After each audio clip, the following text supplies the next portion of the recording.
Welcome back to the podcast. It's been a couple months since I've released a new episode, and I'm excited to be back. So, in this episode, we do chat about some of the shitty behavior that gay men can sometimes show towards each other. And trigger warning, we do bring up sexual assault in this episode. So, I got into the work that I do as an intimacy coach because I realize men need support in feeling their emotions, especially in connection with other men. And sometimes I can feel a bit pessimistic about the way that men can act. And even as I'm recording this intro right now, I recorded the interview at the beginning of summer, and I actually was in a place where I felt a lot of resentment towards men and just generalized, but in the way that resentment comes out is sometimes just not feeling safe with being vulnerable with other gay male friends, being vulnerable enough to ask for a deeper relationship. It was just starting to look like I wasn't trusting that men could show up for me, and really was in this place of it turning into resentment. And so now, as I'm recording this intro and getting ready for you to hear this episode, I was thinking about how I feel for so many of us who are forced into this small box of what our lives were supposed to look like as men. We're supposed to be stoic, hardworking, successful, and through it all, never shed a tear. We don't have much room to step out of that space to be able to be human. And sometimes with other gay men, we can be competitive instead of supportive. And this often shows up as judgment. Like if you make me feel shame about myself, it's easier to judge you than to sit with my pain.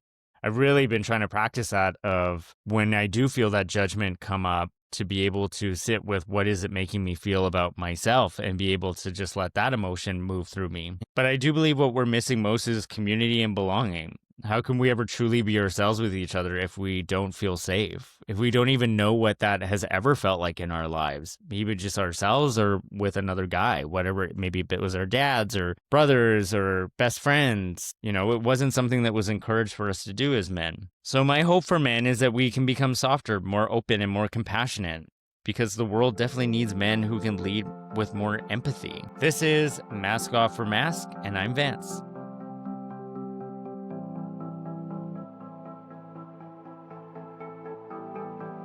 Hey, Nathan. Hi, Vance. How are you? Good. How are you doing? Good. I'm glad to be here. Yeah, thanks for coming on and talking to me. I've followed you online for a while and love what you do and the work that you do and Likewise. what you post. Thank Yeah. you. Same. Yeah. And so, do you want to tell everyone what you do for your work? You are a queer love coach? Yes, I'm a queer love coach. Yeah. So basically help people with dating and relationships, specifically the queer community. And I'm kind of a relationship strategist. So helping mediate between couples or helping single people get over their egos and, start dating with a little more love and intention. Right. So Mm-hmm. I love it though. It's fun. Do you work with all genders then? Yeah. Yeah. Yeah. I work with queer women, non-binary people, gay men. Yeah. All over. Can I ask you, is there a ratio of more women or female focused clients? Do you find that do you get more women than men? Well, for relationships, no. I think it's pretty split between women, men, and non-binary couples, like pretty evenly. But when it comes to single people, I typically attract more gay men because that's just, I don't know. I have more experience dating as a gay man, but I can mediate between anyone, so it doesn't really require experience to help people with that. Yeah. Yeah, I was just Oddly, asking. Yeah, go ahead. I was gonna say, oddly, I work with some straight people too, who Oh, yeah. somehow they're like, Nathan, can you help me? I'm like, I mean, yeah, you probably need some gay support. So yes. Yeah, yeah. Yeah. Yeah, the reason why I ask is because I just work strictly with queer men, Okay. and Yeah. it's an interesting job to just work with men and to take on a lot of masculinity in my work, and trying to help men just be themselves. Like I obviously work I would say most of the men I work with are single. I have worked with a few couples, but I also find it's interesting that I notice this too with like just friends and people that I know, that a lot of guys, including myself when I was younger, would get into relationships and have no idea what I was doing or not even being intentional in the relationship. Oof. So a lot of times when I find, even when I get someone who is in a couple wanting to reach out, it's really hard, I find, to get both of them to show up. Interesting. Yeah, no, they both got to be invested in the relationship and, the building of the relationship because yeah, if you just have one person building the Lego set, then it's their Lego castle. And what did you do with it? Nothing, just sit and watch them build the Lego castle on their own? Like, no. Hmm. That's Yeah. not fun. So, yeah. Yeah. Well, so today, we're gonna be talking about gay men and masculinity and how gay men are in our community, how that affects us. Yeah, and we've got some things to say about that, I think. Yeah. Gay men. Yeah. Well, first of all, okay, so can I ask to start this off, what is your experience like when you were growing up? What was your experience with whether it's masculinity in general or just the men in your life? Yes, my experience with men in general was that I was not part of the men. I watched my brother and my cousins, who were mostly men or boys, playing Hmm. cops and robbers. And occasionally, I'd jump in and play, cowboys with them or whatever. But more often than not, I was with my girl cousins playing Barbies or playing with Barbie dolls or baby dolls and just being inside. I don't know. It's just where I felt more connected and I liked talking to girls better. So I always felt a little bit of a divide there. And yeah, I think I was always scared of straight men in a way. I just didn't feel like I was part of them. So Hmm. yeah, did you feel the same? Were you like separate from Yeah, them? yeah. Like I have one sister. Like when we were growing up, we played Barbies, and I would do all the stuff that she did. I would also like she would play video games and do boy stuff or whatever too. But I do find that like I have another cousin who we always say we kind of grew up together because we're all the same age, and so she's a girl too. So I kind of hung out with these two girls my whole life. But when I was in kindergarten, even we used to have like play section. So one thing would be like the puzzle area or I can't think of the stuffed animal. I'm making this up, but one was a Yeah. house played to play house, and you could Yeah. only have a certain amount of kids in one station at a time, and so there could be Hmm. like only four people playing house. But I was the only boy that played house, and Yes. I mean, first of all, playing house is like pretending to cook and stuff, right? Like it's not even we all do that. But I was the only person that I think felt safe enough to go do that with the girls for some And it's so reason. funny. Like, why is that the activity that they have girls do? Like, girls get the easy bake oven and the baby doll, like, learn how to be a mother and a caretaker. And boys get, like, they get sports and they get, race cars. And I don't know. It's so silly when you look at it that way.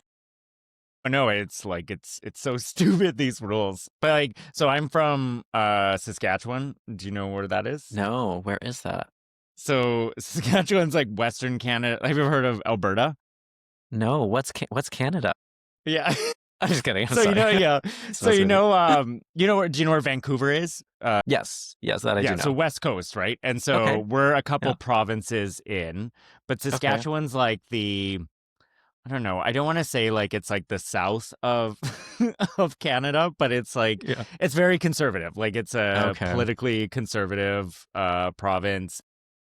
So like when I was growing up, and everyone's kind of small town people, but when I was growing up, like every man was either a mechanic, a plumber, a Mm. carpenter, or a welder, and every woman I knew would be like, I don't know, a nurse or yeah, like very traditional roles, right, of what people could do for their work or just what their lives, right? And so I grew up in a very like what it meant to be a man was like such a small box of Yeah. like you could Very not step outside. traditional. Yeah, like you Yeah. didn't get many options. And so I think for me, I'm like probably because, well, obviously because I was queer growing up, that hanging out with girls made me feel safer because I think that my sensitivity and my emotional side, it was the only place that I felt like I could be myself.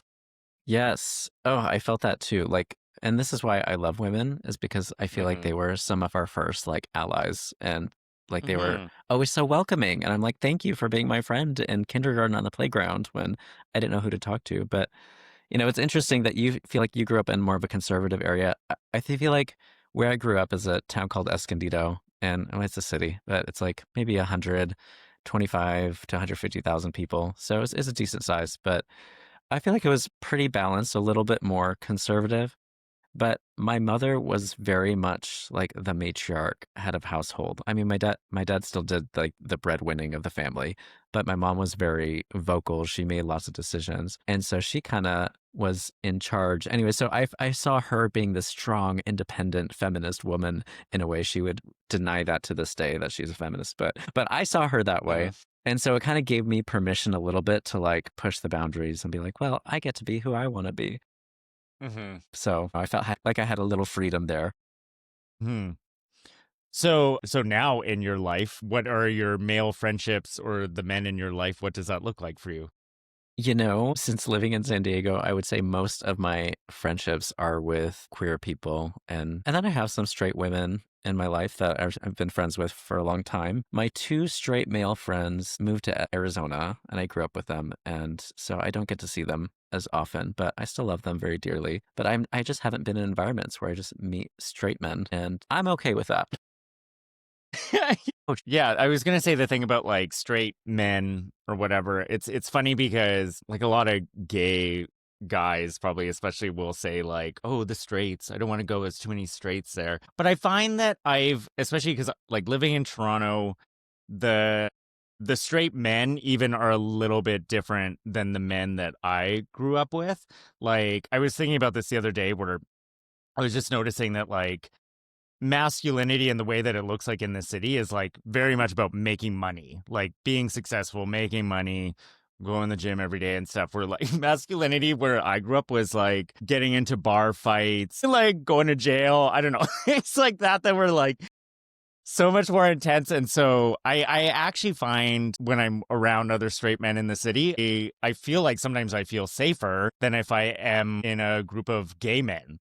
Because at Yeah. least, like, if I'm with other straight men, and I have lots of straight male friends who are really nice, decent people that I really like, but it's because I think sometimes there's not this added, I feel like I'm being judged or I'm being avoided or like I'll walk into a room of gay men and I'll know a bunch of them and feel less welcome than if I Interesting. than if I Okay. were to like walk into a room where there was straight guys there that they were like, oh, hey, how's it going? Good to see you, No, right? in general, I love straight men. They're so like chill and silly, like the right ones, right? Especially like my friends. They're some of the most like supportive allies in the world. And they're just very like laid back. And they're like, hey man, how's it going? I love you, Mm, buddy. Like, and they're just yeah, so yeah. sweet. And so, and you're right. There is kind of like a little bit less drama, which is nice. So Yeah, yeah, I yeah, do yeah, appreciate that. Right. yeah, yeah. Like So, the thing that I think struggled with is like I've always wanted, I think, a group of male friends, and I think I do in some cases. Like with this work that I do, I've like worked with men, but that's not the same as like having a consistent group of five other guys that like you see once a week or do things with, right? Like I feel like the community feeling that I long for with other gay yeah. men is something that I've never really been able to obtain. I think Interesting. I think it still goes Yeah. back to being like, well, I wasn't accepted by the straight guys that I grew up with as much Hmm. as the women, and I still feel safer with other women than I do with gay men. Yeah. So you still feel like you haven't gotten that community sense with gay men. Not in a like it's funny because I do running groups and I love the running groups and stuff and it feels community and I like it because it's a bit more sober focused and those things are great. Oh But yeah. when it comes to like just like some of my really close girlfriends or like I do have like I have one of my gay guy friends, he's like my best friend, he's like a brother to me, but like that's just him and it's kind of because he does a lot of similar work and so it's like, oh, he understands me and gets me. But I feel like also in the city I just don't really like fit in anywhere Hmm. within groups I because feel like it's hard to find like the group that you really connect with and vibe with within the gay community. So like I can relate to that, but I think I've had my first experience with like a gay gaggle, as you say, and like hmm being part of a group chat, and I'm like, oh, this is weird. This is different. And I have a theory behind this. I think it's because a lot of us are still sort of competing for male attention. There's a bit of competition. I think this happens with women too. Like there's a little bit of competition here. Like, okay, are we competing against each other? Are we gonna have sex? Are we gonna date? Are we gonna be mortal Mm. enemies? Like what is this? So I think there's just this added layer of sexual tension and competition that you have to like navigate with. Hmm. But yeah, I don't know. That's And how just do my you theory. how then? Well, I just don't participate in the competition. I just like, Yeah, yeah. you guys. So I don't care to compete for men. So that's one, first and foremost. But secondly, I'm just very honest about my intentions with people. I'm like, "Hi, I like you as a friend," or "Hi, I think you're cute." And like I'm just very direct with people like that. So there's no second guessing or wondering, "Hey, I'd like to have sex with you and only be friends. Are you okay with that?" And like Hmm. I don't know, I find that that works for me, just being very direct. Yeah, yeah, yeah. Well, yeah, Do and you I feel think that's yeah. I was I gonna was gonna say say that's the I think the added thing is that, and I mean sometimes that can come up, and there's a lot of guys out there, like I said, that are looking for relationships, and so I think that there's always kind of this: are you wanting to be my friend because you like me, or are you trying to want this to go further into something else?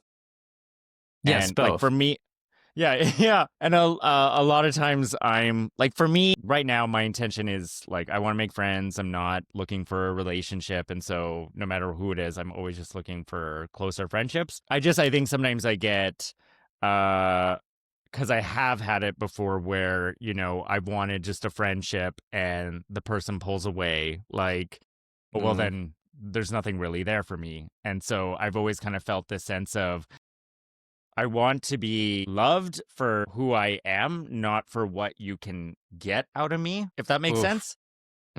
Yeah. Oh, yeah. Yeah. And that's I feel like in the gay community, there's a lot of that. I mean, I think in friendships in general, just in this day and age, I think friendships can be very commodified and very transactional. Hmm. I think because of social media and how easy it is to communicate with people, it's almost like people are disposable. Like you just are swiping left and right on profiles. Like, I don't know. I feel like it's a cultural thing too, not just within gay culture, but yeah. Well, yeah, totally. Yeah, and so I think that I've always kind of had this like hesitancy of like trust a lot of times with other men. Or it's not even maybe even in that situation, but I've had it too where it's just, maybe something deeper comes up in the relationship, in the friendship, and I've had people bounce. Like it'll be something like I'll be struck like like a couple years ago I had this breakup and I had this gaggle of gays that I was all friends with, and so I had this breakup and that was hard and that's okay. But I noticed everyone just kind of slowly pulled away and avoided me. And so on top of this like breakup, I was like, oh wow, all my friends just totally fucking abandoned me. And so I was dealing with like losing the entire group, which Uh, in reality, it was like, I don't think the group was ever really there for you in the way that you expected. It's just this thing no, came up and it but it's showed you who, heartbreaking. God, yeah, it was awful. Yeah. And sorry, I cut you off there. You said it shows you No, who. so well, yeah, I was like one of those things. I was like, oh, these guys aren't really your friends, and it was funny because I did try to. So okay, so I'll tell this story. What happened was that I had this breakup, and this is like it wasn't just like in the next 2 weeks all my friends started banning me. It was like a few months into it was maybe like 6 months of like continuously starting to be like, oh wow, they all went and did that and they didn't invite me. And oh wow, they're like, oh wow, they're hanging out with my ex again, but not me. And they're not even asking me to anyway. So it was like slowly starting to be like the triggers were getting worse and worse.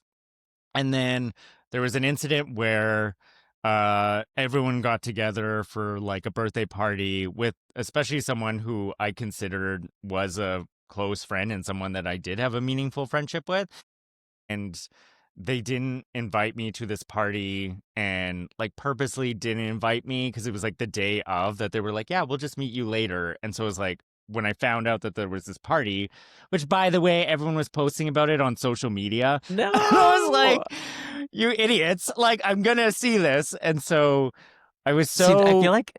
yeah. Go ahead. Sorry. Oh, I was just gonna say, it was so triggering because I was like, I feel like I'm in high school again, and this is just triggering all my feelings of feeling left out, and people not wanting to be my friend. No, and I feel like in the gay community, there is a little bit more opportune for it to feel like high school because straight people don't have to deal with this. They don't have to deal with like friend groups as like integrated as because we're all gay men, right? And you Hmm. create your gaggle. And at least with straight people, they're like, oh, I've got my girlfriends and I got my guy friends. We come together. Okay, I keep my guy friends, and that's it. That's that. But like we have to deal with is like, how do we divide the friendships? Actually, when I do my breakup conversations, which is a thing, when I have a breakup, I'm like, how are we going to do our friendships? And what areas do you want me to leave alone? What areas? I think it's more intentional that way. And I love like conscious uncoupling. I think it's a game changer. But we have Hmm. to have these conversations. Otherwise, Hmm. some of us are going to be left feeling like you, or people are posting about pool parties and not inviting you, which I think is so rude. So rude. Well, I think that, and my thing about this, like, whatever, like, all in relationships, right? It's that, people can make mistakes and there's probably like a legit reason for all of this stuff. But when I confronted the one of the people that was a part of this, and they were like, and I was like, oh fuck, I have to do like a repair conversation because like they know I'm mad at them. And so when I brought it up to be like, hey, I guess you can see that like I've kind of been like upset, and I just want you to know that like when you guys all had that party and didn't invite me, like it really hurt my feelings. The person was like, well, I'm sorry, we didn't make the guest list, but maybe we shouldn't be friends anymore, basically. Like we should be friendly, but maybe we shouldn't hang out anymore. And I was like, what? And I felt so like it was so crazy because I was like, I'm not even like yelling at you or getting mad at you. I'm trying to be like, just trying to say that hurt my feelings and I don't want this to happen again, and trying to repair the friendship. Yeah. Um and Well, it just kind of obviously they're not interested in repairing the friendship, right? no. It's like Yeah. they're interested in being friends with your ex, and they didn't prioritize you, which sucks. And you deserve better. You deserve people who give a shit about you, right? Well, it Like, was like one of those moments when that happened and I was like, what?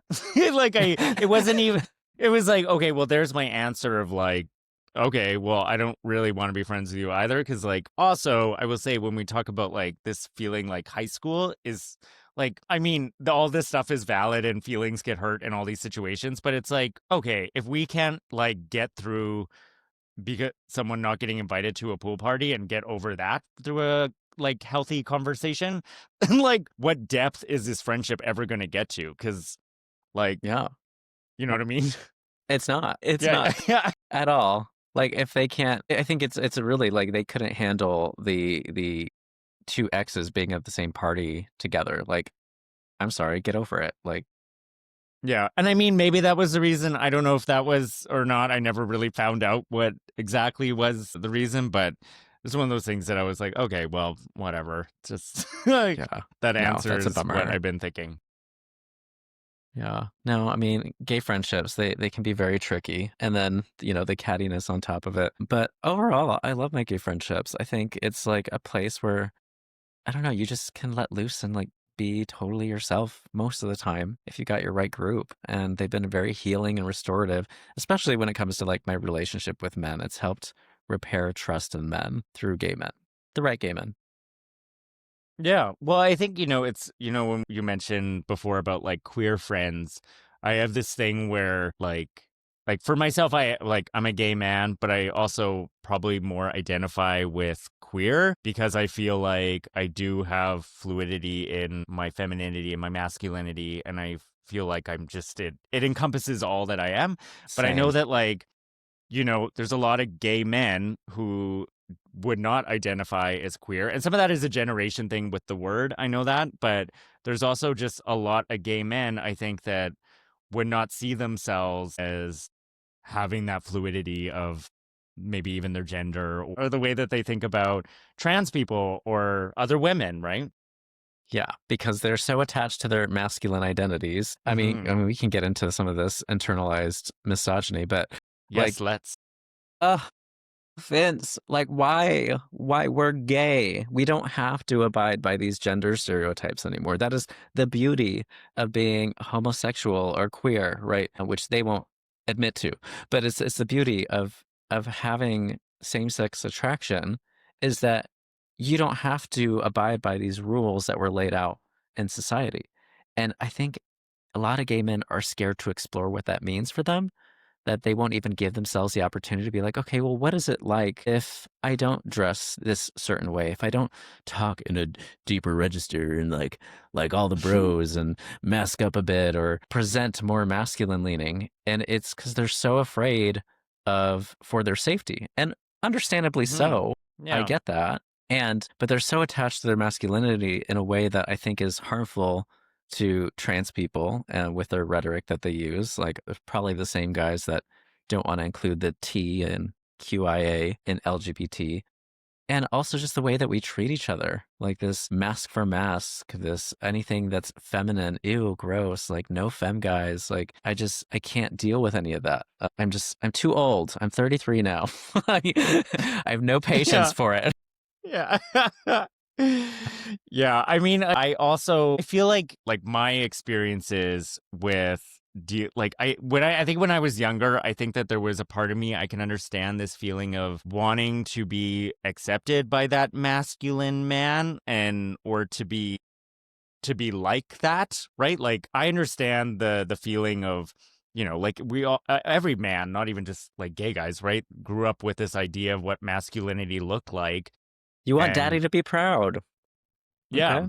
That's it. yeah, yeah, yeah. And so, but it comes from it's a very individualistic way to be. And it also like serves no purpose anymore. Like I see some of these gay men, like, so I'm a sex coach. So I see all these men and the way that there are issues with sex, and there's that shame of being feminine or queer that prevents them from moving in their body or feeling free in their body to feel pleasure and all that stuff, right? And so Yes. I'm like, you've got these invisible edges that your body has learned to not move past. And the thing that I see with it is that like you're not even enjoying the connection and the sex that you're having, even though you've worked so hard to be so masculine and so like so perfect in that identity.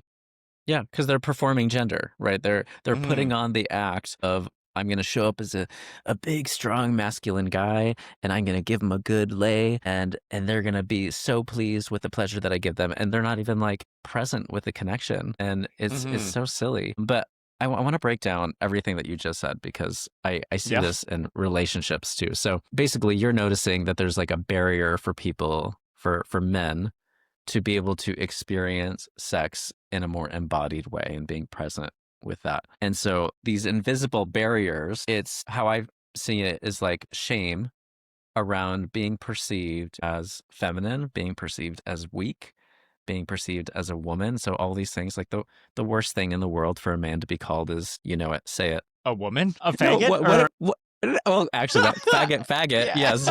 But what do guys hate being called? You know, yes. Yeah. So I don't want to be a bitch. I don't want to be a pussy. Like anything associated with anything feminine. And so they put on this like strong, muscular, masculine identity. And yeah, they're not present in sex. They're not present in dating. They're just performing this role. And it's so limiting, not just with sex, but in an actual intimate conversation. How are you going to be vulnerable and talk about, like you were vulnerable. Hey, I was upset about this pool party that I didn't get an invite. That's how you repair relationships. That's what healthy adults do. But if you're attached to your masculinity, you don't want to admit that something hurt your feelings, you dumb bitch. Like that's a bitch move. We don't do that. Right. Yeah. And you have these like scripts playing in your head from childhood and all the times that you've been corrected for acting outside of the gender binary. So we limit ourselves not just in sex, but in feeling, in conversations, in relationships. And we're not living, we're performing the whole time. So I'm too old for that. I can't do it. Well, I think the thing that I've learned about is like it's funny because when I got into this work, like before I started out as a yoga teacher, and I always wanted to work with men. Like the first yoga teacher I ever had, like over a decade ago now, was a straight guy, but he like opened up and talked about like his addiction issues and his mental health issues like in class, and he was just amazingly supportive to me, and yeah, and it was funny because he's a straight guy, but because he was open with his vulnerability and as a yoga teacher, I Yep. was like, wow, I really like this is all. It's funny because, when you talk about, guys being, oh, don't talk about your feelings and stuff. It's like, you don't have to like just start bawling and crying all the time. It's like, but just Right. be honest about your feelings. Just say like, oh, yeah, fuck, I fucked up. Like, But there's a even way to, that is so hard. Taking I know. Yeah. accountability for Yeah. men is so difficult because Yeah. it's again perceived as this imperfection, as this weakness, and it breaks that standard that they're trying to perceive. But no, I'm glad that you've had that experience with a yoga Yeah. instructor, and I But think those are so important. I was going to say, though, to the thing that I was like, I'm not like pessimistic about men now, but I definitely have seen how, I think about women too, and I'm like, women got bigger balls than men. Like the things that women have to do in their life, just even like a woman being like the leader of the CEO of a company or like some sort of management role or something, like women are treated differently. And it's like, even for them to be put in any of these roles that have traditionally been for men, like even that is like more difficult because they're not going to, we're talking about sports. It's like any woman going into sports, she's not going to make as much money. People don't care as much. Like it's more difficult for women to do these things. And a lot of times women, I think maybe because of the ability to have a bit more emotional intelligence, is like they understand that yes, it's vulnerable, but to be able to do it for the reasons that they want to. Whereas I see these men that, that fuck up and can't even admit that they fuck up. And I'm like, okay, like you got to put in some effort. I get that it's scary, but like this is at a certain point this entitlement of men feeling like they don't have to work on anything, that they can just show up, do a half-ass job on whatever it is, the relationship, their job, be an asshole through all of this stuff. And again, this isn't all men, I should say. There's good men out there, but being able to do all this and feeling this entitlement that like I don't have to take any responsibility though when I affect someone else's feelings, when I make a mistake, like all of this stuff that feels like there's no effort being put into it. Well, it's because they've never had to deal with what queer people and what women have had to deal with, right? So Mm-hmm. we are kind of forced to look at why we're different. We're put in these situations where we have to face resilience, and we're like, oh shit, I don't fit in this situation. Maybe I should be a little bit more accommodating. Maybe I should try and think about other people's feelings, and so you're sort of put in these situations where empathy and compassion help us to survive, essentially.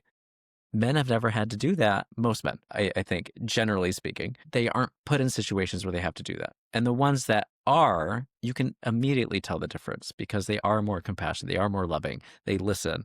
And I know plenty of great men in my life who do that. But the ones that haven't had to experience that adversity, no, they don't have to learn, right? Yeah. Yeah. So, And I yeah. think there might be something different with like generationally too, with, I see a lot of older gay men who also, I think, because of the way that they grew up and the not ever having being taught boundaries or how do you respect other people and stuff. And so sometimes like finding with older gay men in the community, like even online, where I feel this sense of, I feel this like getting harassed uh by the way that guys can talk to me in Uh, person, or the way that they can treat me, or even just because of my work is hypersexual, obviously, so but we're talking that about gay doesn't. men now. Yeah. Yeah, exactly. Hmm. Yeah. But And their yeah. entitlement to each other's bodies. Is that what we're talking about? Yeah. Yeah. Yeah.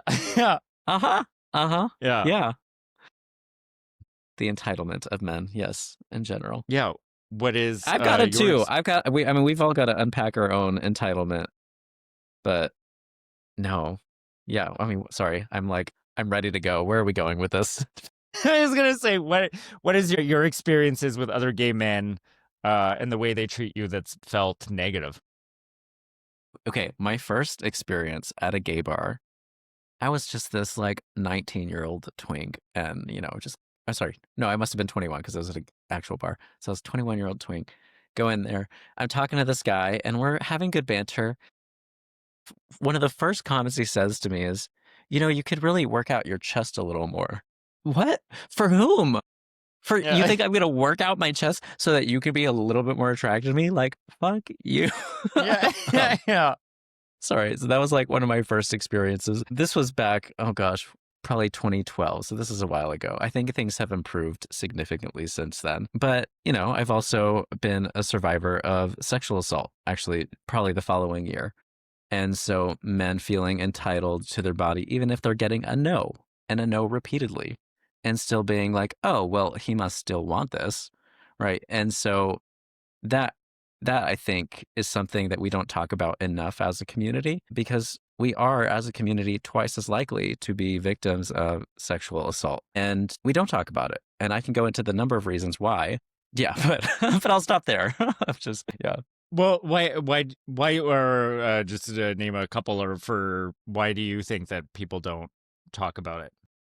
Why gay Because guys of don't talk about the it? rhetoric that the right uses. What do they call us? They call us groomers. They call us pedophiles, right? They think we're drag queens are changing their kids' gender and grooming. So that language is really harmful. So once we start calling each other out within the community, we risk now supporting the argument on the right.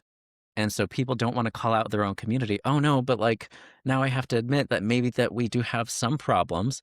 And it's not that our problems are bigger or smaller than the straight community. Like we're still less likely as a community to be perpetrators than straight men, right? But Mhm. it's something that we still need to address, and we're not talking about it because we're afraid of what that means for the right to then use as leverage against us. Right. Mhm. So it's a complicated reason, but yeah. I I think one of my theory with a lot of it with gay men and why we don't really talk about it, or maybe don't even are conscious about what exactly is happening, is like, so when I was younger in my 20s, I had a job once with this guy, and I was 25 or whatever. Anyways, but it doesn't matter. He was my boss, and the first like week that I worked for him, he had like a pride party, and we were in the bathroom and he whipped his dick out. And I was like, okay. And I wasn't really into him, but I was 25, drunk, whatever. And I think I was like, okay, whatever, we'll do this. But then it got to a point where every time there was like a social event, I knew he was going to hit on me. And I felt this like pressure of like, now I feel like I have to do it because he's like my boss, and it's uncomfortable, and it's easier to just like kind of fool around with him, even though it got to a point where I was like, I don't even do this. And I also was getting taken advantage of, like, in the job itself. Like, he wasn't paying me Yeah. enough money. And so when I brought all this stuff up one day, he fired me. So and it was mostly because I said, I'm not getting paid enough for this job. And that was like the reason why he fired me. But when I thought about it afterwards, I was like, okay, if I was a 25-year-old girl with this 40-some-year-old man and just got a job, and like he was whipping his dick out, it would be sexual harassment. Like, we would have no like argument on that, right? But I think that at the time, as a guy, I was like, well, I didn't really feel like I didn't feel overpowered. I didn't feel, even though there was other dynamics that were a power, what's the word? Power dynamics, Unbalance, the structure. yeah, Yeah. unbalance of Yeah. power. Because there And is, so because he's your yeah, boss, but it's yeah, less clear because you're both men and you're like, oh, okay, so we're on equal playing field. So yeah, this is not sexual assault, right? So yeah, I yeah. can see how that's more confusing, but still fuck that. I'm sorry. So I think, I'm yeah, oh like, no, yeah, totally. And I think, yeah. even if you're walking in a bar and some guy slaps your ass when you walk by, again, you wouldn't do that to just some girl if you were a straight man. And I think also there's this like maybe older generations of men that have no education on any of this sex stuff and relationships that we talk about now. But there's this like not seeing the guy as a person and thinking, wait a minute, he might not want to be touched. I don't know who the fuck that is. Like, I don't know him. I shouldn't just touch him. And even when I'm with like my friends, and especially my clients, but when I'm with my friends, and like even if I put my hand on their shoulder or something, I'm like, I don't know, actually, maybe I shouldn't do that or something, unless I know them really well and feel comfortable. But it's again this entitlement of not thinking, wait a minute, what is that other person feeling or thinking about what I'm doing to them? It just, there isn't No, that there's none of thought. that. No, Yeah. because that's never been the case. And I'm curious to understand. why that is, if they just had so much more to worry about back in the day, just about, maybe sexual liberation, and, that was so exciting for that generation that they didn't really care about the consent and the boundaries of it. They're like, we're just happy to be with each other. I don't know. I have no idea what it could be. But I'm curious to understand that, because it is a lot of older men in bars who are like grabbing your butt, and you're just like why? Like, and you have to like move their hand, and you're just like, stop. Like, I'm not Mm-hmm. interested in that. Like, buy me a drink first, talk to me, like, and then who Mm-hmm. knows? Like, Mm-hmm. but I yeah. will say And in then my go oh ahead. yeah, go ahead. No, you go. You I go. was gonna say that in my work, what I've recognized is like, especially with some older men who don't have a lot of intimacy in their life, or maybe none, that there also is this, the way that one of my teachers phrased it is like there's this spilling out of intimacy. Like they're in such a scarcity of it. So like when I work with these men who probably don't receive touch at all, let alone sexual touch, and they come to me and we're practicing that, and I'm like, whoa, you gotta like, we got to slow down. Like you're Ease up. coming on way Yes. too strong, and I feel like you're taking from me like the touch is for you to enjoy. But I don't think I understand that this guy probably isn't thinking that. He's just like, I have 60 minutes. Like I'm going to, I gotta get it now. yeah, yeah. And I think that's a lot of what it is too. So I can have the compassion and understanding that, like, I think a lot of it also comes from that place, but also understanding that some of these guys will come in and they're like, and this is also guys like our age too and stuff that I work with, that they'll think like, oh, it's the way that I look, or it's the way that the size of my dick, or whatever, all these things. And I'm like, no, it's actually the fact that you're disrespectful. I was like, you want to know why no one's fucking you? I wouldn't want to fuck you because you're pissing me off right now. I don't Yes, that part. That I wouldn't part. I don't say that to clients, but No, we have kinder ways to say that, to yeah, show them yeah, the yeah, mirror to their life. But no, that is yeah. so true. And I'm so glad you brought that up, because I was thinking about this today, is repression in society. And when we repress sexuality, like, what is that? Where does that lead us to? You think of some of the biggest cases of sexual abuse have happened in churches. And why is that? It's because we repress our sexuality. And so when you talk about this spilling out, it's like, shaking up a soda bottle with carbonation. And it's just like all that tension is just waiting to burst out. It's going to come out in horrible, awful ways, right? You don't want to open a soda bottle in a car that's been shaken up. It's going to squirt everywhere, and it's not comfortable. And so the same thing with sexuality. If you suppress all that sexuality in a society, what's going to happen? You're going to get people like P. Diddy, who are having these sex rings and, you know, baby oil parties or whatever, the freak offs. Like, that's what you're going to get when you suppress sexuality.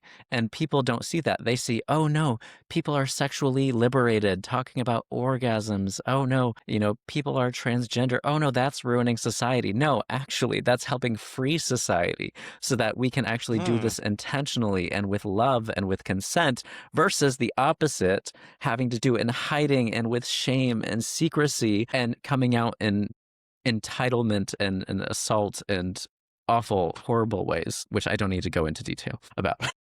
Yeah, yeah. Okay, rant But over. Thank you, Vance. yeah, yeah. But yeah, no, it totally is. And I think just sometimes even like our fantasies. I mean, even if we think about like just gay men's sexuality and like what we've learned through porn, which is again a very small box of what sex can look like. It's interesting, when I have these conversations with anybody, but like with clients, especially about like, I was like, what are you into? What do you like? And they a lot of times they're like, I'm a top, I'm a bottom, or I want a bottom or a top. And I'm like, okay, there's so much more. Let's expand the thought. And I was like, Thank wait, well, you, like, Vance, let's, on behalf of all gay men. Thank you for yeah, doing yeah, what you're doing, because that's yeah, so boring. So yeah, boring. Oh yeah, my yeah. God. I'm like, no, where do you like to be touched? What toys do you like to use? What fantasies do you like to play with? Like, there's so Yeah. much in the repertoire of sexuality that people are not taking into account. Ugh. And I've had guys where, like, guys that I've had sex with, like, just for personal reasons, that I've had sex with, and I'll say like there was this one time I was with this guy, and I said, like, we kind of talked before, and I was like, yeah, I'll bottom, but I was like, oh, maybe I like want to top today, and I was like, I know he likes to bottom, but anyway, so I'm thinking this, I was like, oh, maybe, and so I show up and I was like, "Oh, maybe can I fuck you?" And he said, "Oh, I'm not prepared for that." And I was like, "Oh, okay, yeah, that's fine." And he's like, "Like, are you not? Because then I don't know what to do." And I was like, "No, it's fine." But I was like, also, if both of us were not prepared to be penetrated, that is Oh also, no, oh, you have to go home. You're gonna have to go yeah, to the yeah. Sizzler instead and get burgers. I Awful. know. I was like, that's totally fine. I had a partner that we used to like fraught all the time, right? Where you're just like rubbing against each other. And I'm like, Yeah, and I that's also tell hot. client, yeah. And I also think I tell clients this all the time where I'm like, if penetration is like, there's so much like pressure that we put on ourselves with that. And like if your bowels are not feeling it today, just don't do it and like work around it. And you can still like build arousal and intensity of pleasure without getting fucked or fucking someone. Like you always have to work around it because you can't really plan on certain things about how your body is going to feel that day, or you never know what might come up. And that's all okay. So it's like learning to go with the flow of things. Whereas men, it's like what you said about that performative thing where it's like, oh, wait a minute, I can't just fucking ram you into the wall. I don't know what else to do then, or whatever. Can't just spill my seed inside of you. Yeah. Oh my god. Ah, Yeah. that's good. So I think it's what I want men to understand is, if you can start to explore your feminine side in whatever way that looks like, outside of even like in bed, sex is an emotional experience. Have you ever felt your emotions? How does it feel when you talk about your No. feelings with someone else, right? Yeah. Like those are all skills that you Ah. can take into sex that I think are what men are lacking. Yeah, and I think what men don't reason it's like why? But that's the question. Why the hell do I need to talk about my feelings? What's the use in that? I'm just gonna bring up all this stuff and we're gonna start an argument and then there's gonna be conflict and then we're gonna argue. Like that's what they see. Right. But in actuality, when you are vulnerable and you open up that deeper intimate space, like it's a pathway to intimacy. They see like a disagreement or a conflict as bad, but once you like find that sweet spot and you get to learn about each other and you get to see that person for who they are and they get to see you, oh my gosh, you can be more you than ever. You get to ask about anything. You can ask about your deepest, darkest sexual fantasies that you want to try out, and there's no embarrassment because you've overcome that shame. And you have to get past that point of shame in order for yourself to be fully seen. And that's going to make sex so much better. You want to have like shaking orgasms where you're like rattling and you're like, having spiritual experience. It happens through vulnerability. It's not going to happen through performing. I promise you. No testosterone supplement is going to do that for you. Okay. Yeah. Like, God. Yeah. I feel like these are just like all of my rants that I have in my journal that I don't Yeah. actually talk about. Yeah. I'm sorry, Vance, that you have to hear all of this. No, it's okay. I mean, I have to deal with this all the time, and I'm thinking about this stuff all the time. I mean, I always look at, like this bigger picture of like kind of what we're going through. I mean, especially what America is going through, but like Yeah. I always think like Donald Trump represents this like version of toxic masculinity that is holding on for dear life to stay relevant or whatever all these men feel. Women are upholding that patriarchy too, right? Okay, With so we're what gay they men. think a man should be. Yeah, yeah. There's lots of people that are holding it up, right? We're all holding it up still. Yes. Yeah, yeah, So, yeah. But yeah. that's what I mean about it. It's not working for anybody. Like even in the example of gay men, right? It's like, yeah, you can make all the money, you can get all the muscles, you can get the nice job and all the stuff and go on all the trips and hang out with all the other masculine gay men that you can, but like it doesn't make you better in bed. It doesn't make your own relationships better. It doesn't make your own mental health overall good. Like I see Yeah. these men that are just almost like if one piece of vulnerability came out, they look like they would explode. Like you can No, tell, you can see it literally. physically how they're holding it all in. And it's sad. Like I do have some empathy for men, Yeah, yeah. surprisingly. It may not seem like it, but I do, because I think that these gender roles do hurt men more than they actually realize. It's the reason that suicidality is as high Yeah. as it is for men. It's the reason that addiction is higher in men, is because they don't have ways of processing this emotion. So I say this not just for selfish reasons, because I want men to apologize for their actions and I want them to be more empathetic to other human beings. But I say that for them because I care that they are healthy, happy human beings as well. And that's not going to happen until they have healthy ways of processing their emotion.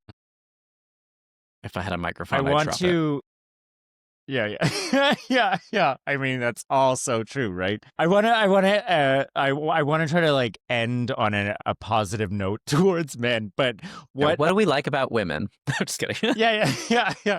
Well, what are examples of men in your life that you see as these, I don't want to call them role models, but what men are positive relationships in your life now? So surprisingly, my dad's from Mexico, and that traditional machismo, it was around in the family for sure through different uncles, grandparents. But my dad, I don't know how this happened, but he is one of the kindest, sweetest, gentlest souls in the entire world. And he, started working in fields picking oranges, then worked in a factory, and then became the director of this company. And he was loved by everybody because what he did is he listened to people. He cared about their well being. He cared that they got decent pay. And because of that, because he was able to listen and empathize with people, he was loved and won all these awards from people in the organization that, like, that's masculinity, right? That's like a type of leadership with strength and courage and an ability to see people for who they are. So I am blessed to have him as a role model. Is your dad a emotional person? In some ways, like he gets emotionally moved, but he's not often one to talk about his emotions. He can, he has access to it, but he doesn't go around talking about them unless I like poke and prod him, like, hey, dad, what's going on? So Yeah, he yeah, will. He will. yeah. Yeah. Aw, Yeah. that's really sweet. I think about my dad too, and like my dad grew up in like a poor 11 kid Catholic family, and Hmm. like they grew up on the farm, and it was very like the guys helped take care of the farm, the women took care of the kids in the house and stuff, and but they were also really poor. So I think my dad has this like don't complain about shit attitude, but also is the Which is very nicest. boomer. Yeah, yeah, but he wouldn't get mad. Like he Mm, learned to keep all his emotions in, which was bad for him mm, too. But he also was mhm. just like a really nice, good guy who treats other people like, if you're a good person, then I'll like you too. And he's never really judged other people or cared what other people do with their lives. And I think it's just because he does come from like a very humble upbringing. And it's interesting to see even the way that like my sister has three little boys, and like, my dad worked a lot when we were growing up, and because that's just what you do as like a man, is what I think his mindset was. But to see him with my nephews now, it's like like a lot of grandparents do, but like I think he totally gets it, where he wants to be that, like the things he never did with us, or like being more Mm, caring and being there for them, and like yeah. actually like being way more intentional with spending time with them. And I'm like, see, like that for me is amazing to see him recognize that, maybe he wasn't there enough for us growing up, and how he has like a second chance, which is really sweet. I love that. I love that he can, get to do that over again, with them. Hmm. So, but like, I'm just, I have empathy for the version of him that was maybe too scared to open up about things that he was going through or not talk about that. And I think that's the empathy that I do have for men, is that if you feel like you can't open up, find somebody like a therapist, a friend. Like there's somebody out there that you can talk to. Not that straight men are listening to this recording, but if they are, if Yeah, they find maybe. this Yeah, somehow, yeah. Yeah. that's what I would say. And to gay men too, right? Because in a lot of ways, we are still acting out and trying to recreate these versions of being a man that were taught to us, and we don't have to do that. Yeah, So I know, that's what I mean about it. Just take those small steps into figuring out how to become more of who you are. And I think there's also a lot of gay men that do. I mean, I think there's a lot of men that do have that feminine side and things about themselves that they were too embarrassed or scared to explore. And maybe that might just be, I don't know, like watching a fucking musical or something, right? Like, or it could be, they're just anything, or it could be doing drag. It could be liking women singers. Like, there's so many things about it that, like, for me also, that I recognize that I was scared to even admit that I liked, or that was a part of who I am. And it's like, Yeah.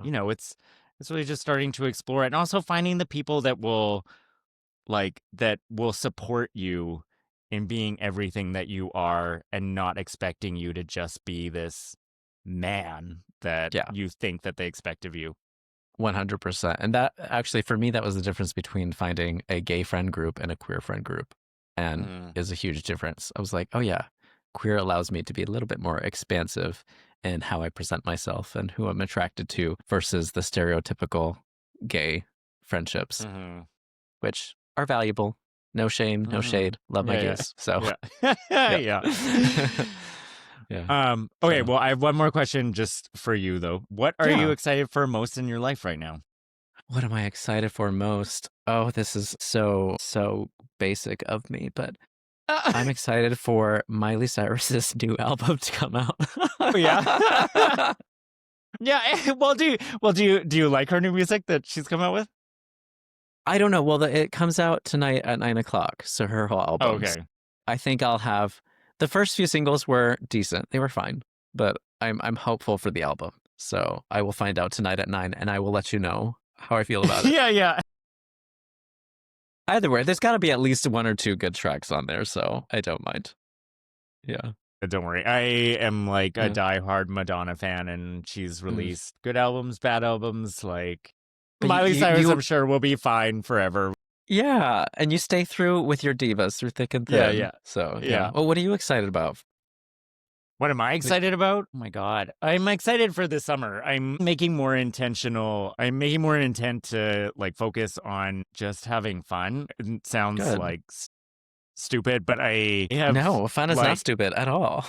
I'm like, well, I've been just talking about a therapist. I've realized that I've definitely, with this work and stuff, felt this like perfectionism of myself, that like the way that I live my life, and like my energy that goes into this work has been everything, where it has gone to a point where I've realized that I don't make space for myself to just like be myself and enjoy my life. And I've actually put that secondary to this work. And so the goal this summer... Can't do that. No. Yeah. No. So I'm kind of just saying fuck it, and not really focusing on work or doing things that I enjoy. Like this podcast, the reason why I did it too is I was like, I just want to do something that I enjoy. Good. So I'm glad. It's very vague, but because what you're doing is important, and you cannot be helping people or holding space for the intensity of the emotions and the transformation that people are going through in this work if you are depleted. So I'm so glad you're doing that. I had my burnout a couple years ago, and that like tanked me, and so I had my reset already, and I'm excited for yours. Yeah. So, yeah. So good. All right. Well, thank you so much for having me. Yeah, of course. This is great. This is a good conversation.